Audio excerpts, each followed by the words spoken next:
Good evening and welcome to Angel's Haven. What are you doing instead of watching the State of the Union address? I'll tell you what I'm doing. I'm darning. This is my mother's darning egg, and these are my mother's good fabric scissors. And this is darning wool. And this is a new packet of darning needles. Whoops, let me turn it around. Darning needles, because I wasn't sure if I had the right size.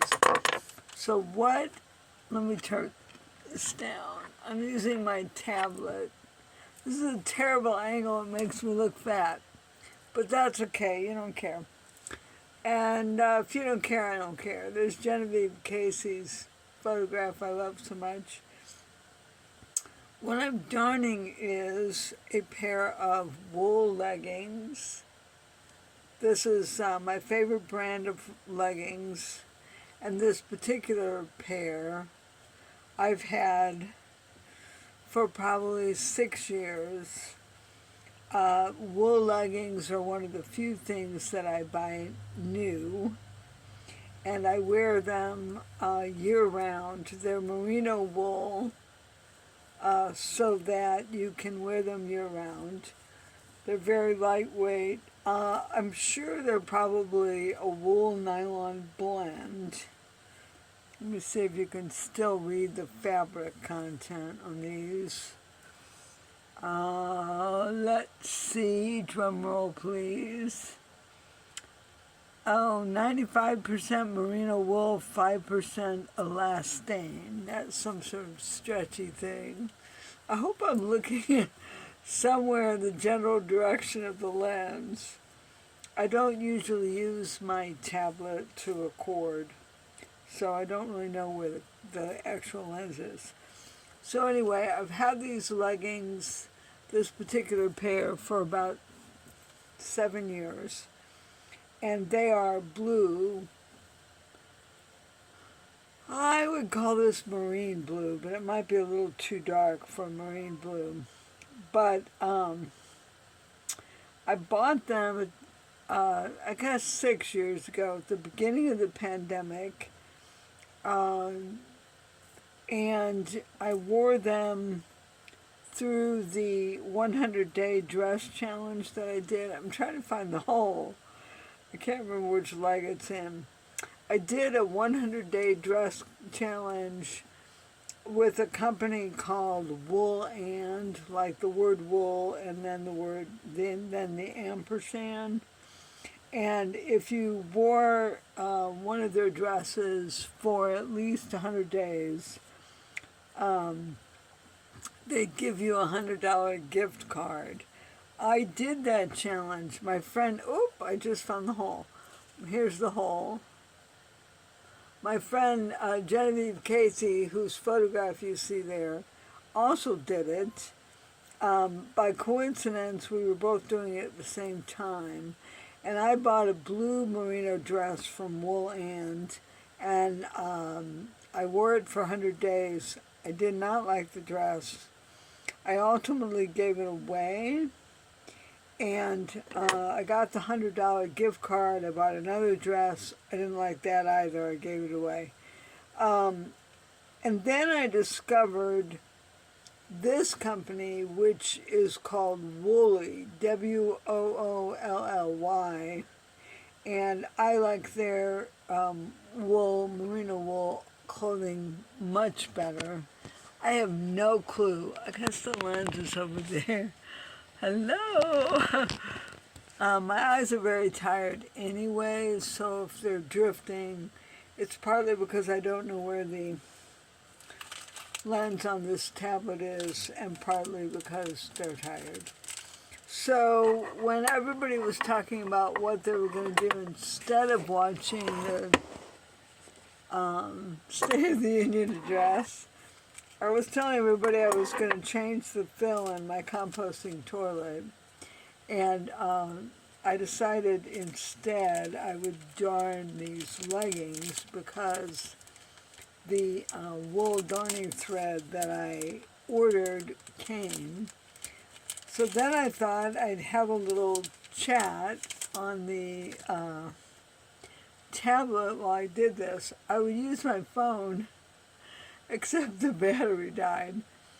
And this angle really makes me look puffier than I like, but c'est la vie. So this is darning yarn, which is supposed to be wool, but let me show you. There's the packaging. Can you see it? The single only thing that's in English is the word darning yarn, and the entire rest of the package is in, how do I make this look darker? I can't tell. Characters, which I think might be, it says, oh, this is English also. It says made in Japan on the inside, and that's in English. And so I see the Arabic numerals 50% and 50%, but the fabric content is not in English. So it's 50-50 wool and something else, which is fine. The real problem is that it doesn't, none of the colors match. This is the closest, so that's what I'm going to use. But anyway, the reason I decided, oh, actually, I take it back. I think this is the closest. It looks gray on the lens, but it looks blue in real life. So I wanted to talk a little bit about my generator, and hopefully Michelle will come out, Michelle Burke, B-U-R-K-E, who's the one that has completed the cycle. My hope is that she will come out one day when the rain stops, and she will record a short little video about what she did. But I'm going to tell you about it while I darn these leggings. She connected a transfer switch and a battery tender. And what took so long was configuring how that would be installed and how the generator would be housed. Oh look, I'm cutting plastic with my mother's fabric scissors. Don't tell her.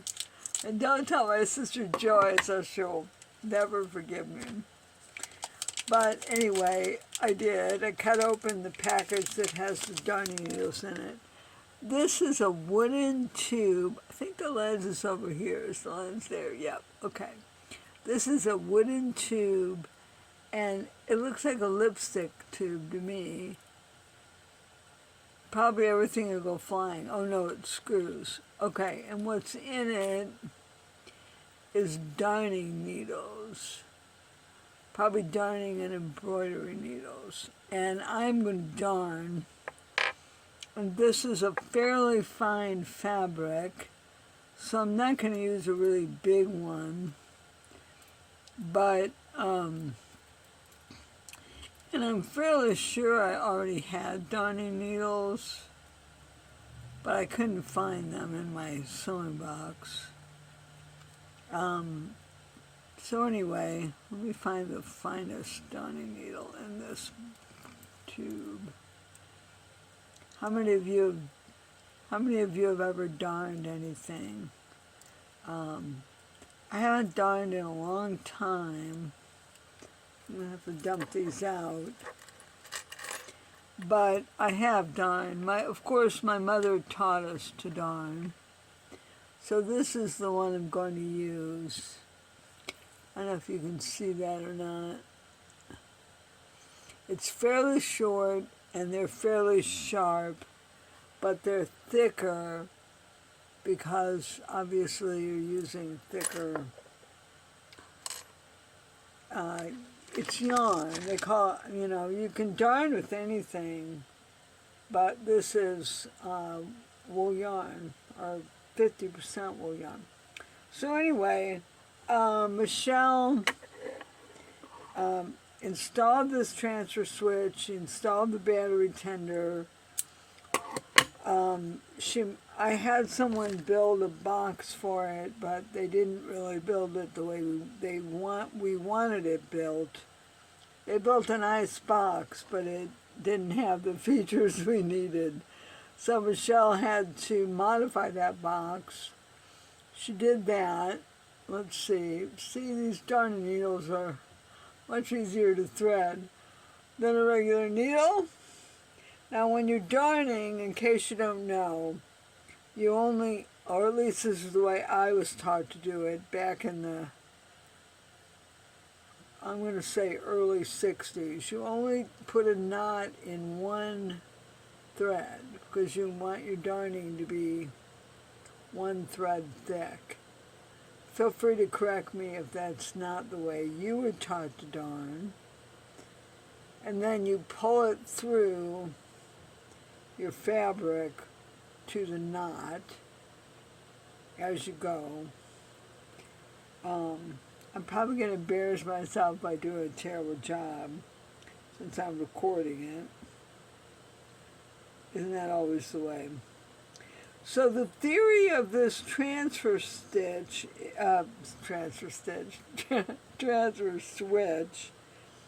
is that so the house plug, if you will, the electricity of the house is basically on the world's thickest, sturdiest extension cord, like a power cord, you would say, that runs from the house, and absent the generator with its transfer switch, it runs to the shore pole. And so the problem was that my hands aren't strong enough to go out there and disconnect the plug from the shore pole and reconnect it to the generator, particularly in a moment of crisis, which of course is when you need to have that done. And so the shore pole, so I'm parked in an RV park, for anyone that doesn't know that already. And so my house is plugged into the electric pole that you would use for an RV. So basically a tiny house is an RV for all intents and purposes. And now I've lost the hole again. Drat. I'm on the wrong side. So anyway, oh, there it is. So anyway, there's the hole. And it basically just wore out because I wear these. These are the navy blue ones. Or blue. They're not really navy, but I wear them a lot. I wear merino wool leggings under dresses year-round, basically.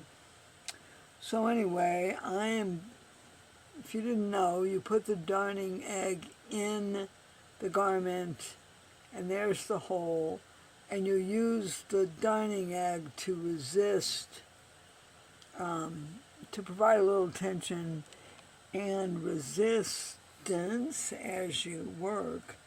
And this hole, it's not really a hole, it's really a slit. It's open right now just for purposes of illustration, but it's really just a slit. So I'm going to close it up and then do not really a darning stitch. For a darning stitch, you go back and forth all the way across, and then you come the opposite way and weave it. And that would patch a hole, but since this is a slit, I'm not really going to do that. I'm going to do, I think it's called a whip stitch, to gather the slit up. So anyway, since I can't, I'm not my hands aren't strong enough to pull the electric plug out of the shore pole and then plug it into. Well, that's interesting. The knot came all the way through the merino wool, which means that my needle is too big, probably. But anyway, since I can't do that, a transfer switch automatically detects that the shore pole has gone out, and it transfers over to generator, and you can turn the generator on from inside the house with this remote control, and it'll start providing current to the house.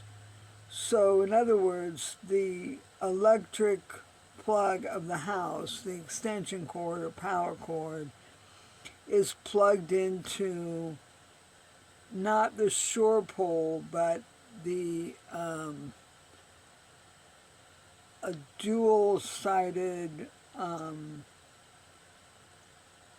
cord, I guess, that goes into the shore pole, and so the house goes into it, and the transfer switch goes into it, I think.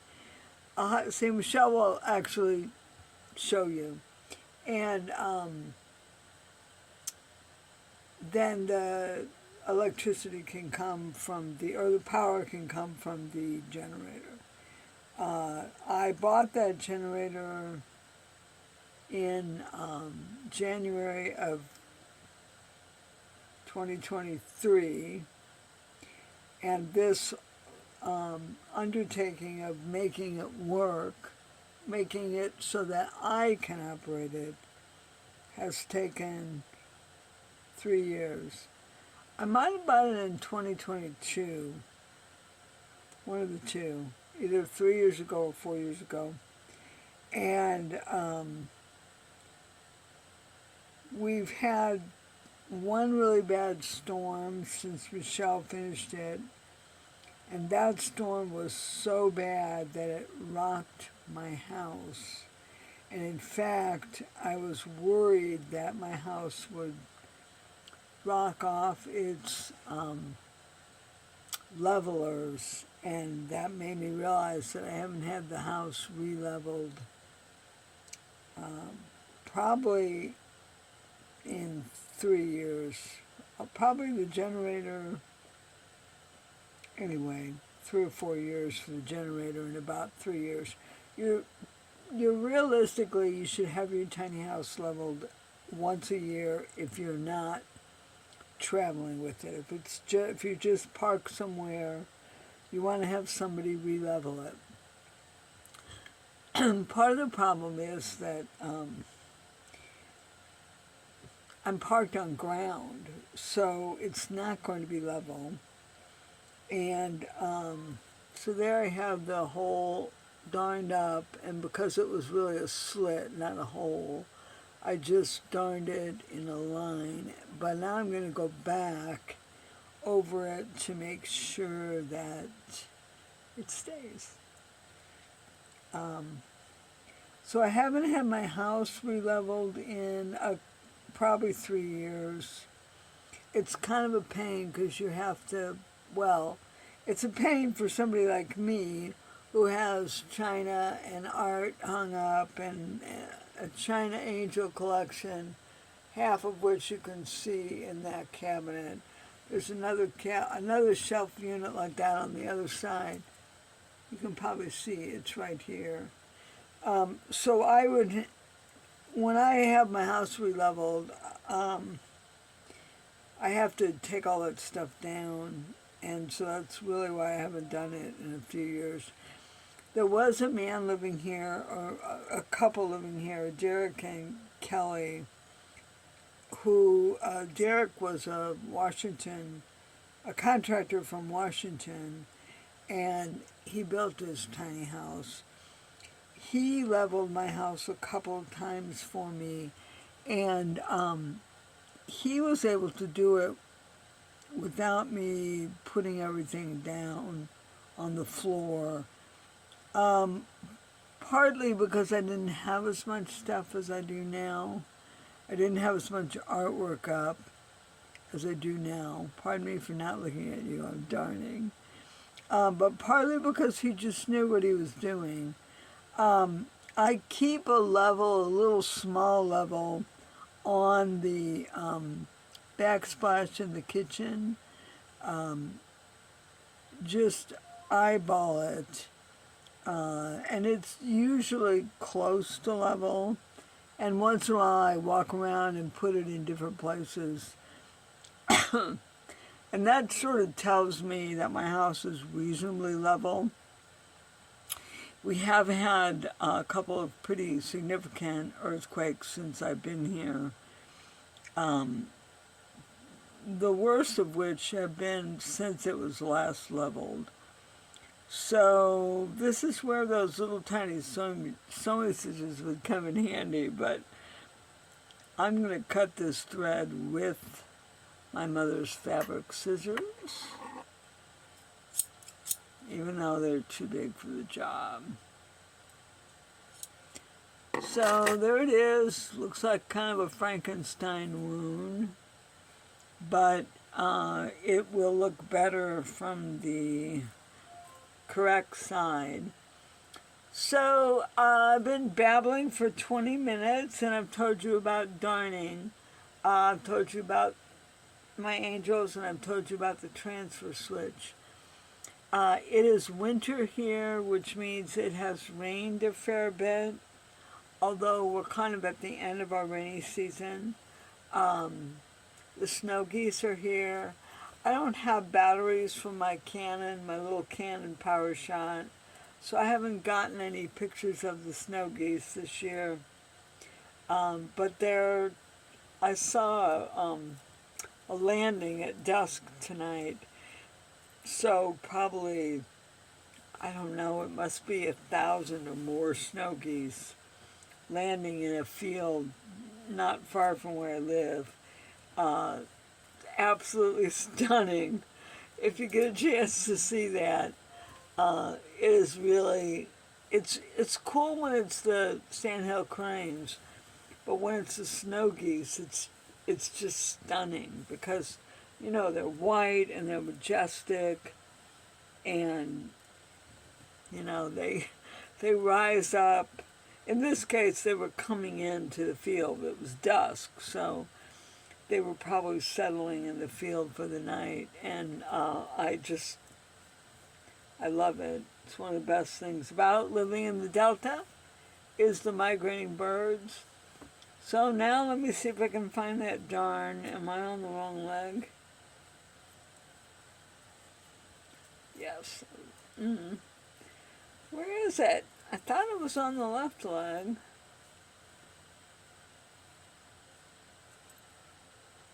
But it's not. It's on the right leg. So that's what it looks like from the right side, from the outside. And if I had taken it to somebody to do, they could have done it. There it is. They could have done it so that they were really weaving it. But these are 6 or 7 year old leggings, and I don't really feel like paying. It's $20. Like when you take a wool sweater to have it rewoven, there is a lady that does it in Stockton, and I've had a sweater done, and I think she charged $10 a hole. Well, that's a perfectly reasonable price, don't get me wrong, but these are 7-year-old leggings, and to drive all the way in, to stop, make an appointment, drive all the way in, drop it off, drive back, I don't wear leggings as pants the way some women do. I wear them under dresses. And so it doesn't matter if it's not perfectly darned or rewoven. So anyway, I believe the State of the Union address is probably over by now. And I've enjoyed darning and chatting. And I promise you that when the weather's a little nicer, so it's not so muddy over there by the generator and not raining. Actually, it was quite nice today. But anyway, I will do a little video with Michelle unboring. I'll film her talking about the generator and showing you the generator. And until then, I hope the state of your union is good, whether it's your union with a partner or a job or a hobby or a professional endeavor or creativity. And thanks for spending a few minutes of my tiny life with me. And I'll see you next time.